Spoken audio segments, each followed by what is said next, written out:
भाऊ, विधानसभा निवडणुका नुकत्याच पार पडल्या आणि विधानसभा निवडणुका झाल्यानंतर पहिल्यांदाच आपण कार्यकर्त्यांचा एक चिंतन मेळावा घेतलेला आहे. तर आपण या मेळाव्याच्या माध्यमातून कार्यकर्त्यांशी संवाद साधून नेमका काय निर्णय घेतलेला आहे किंवा काय चर्चा झाली आजच्या मेळाव्यामध्ये? मुळातच ही निवडणूक लढवत असताना जो आमचा पराभव या ठिकाणी झाला,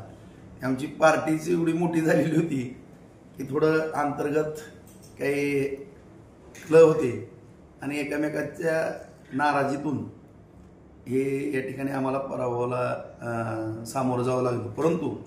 या ठिकाणी या तालुक्यातील जनतेनं आमच्यावरती सुरुवातीपासून अफाट प्रेम केलेलं आहे आणि जी काही कामाची पद्धत आहे माझी, उलट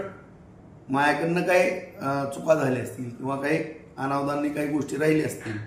ह्याच्यामध्ये आणखीन त्याचं एक पूर्ण माहिती घेऊन काय चुका झालेल्या आहेत त्याच्यामध्ये दुरुस्ती करून जी काही मी कामाची पद्धत आहे माझ्या, आता योगायोगानं माननीय नरेंद्र मोदी साहेबांच्या मार्गदर्शनाखाली केंद्र सरकार पण आहे, राज्य सरकारमध्ये पण एवढी बहुमतानं सत्ता आलेली आहे. आज देवेंद्र फडणवीस साहेब असतील, शिंदे साहेब असतील, अजितदादा आहेत, या तिघांबरोबरही माझे सोलोक्याचे संबंध आहेत चांगले, सगळ्यांनाच माहिती आहे आणि अत्यंत चांगल्या पद्धतीने त्यांचं सहकार्य मला लाभतंय.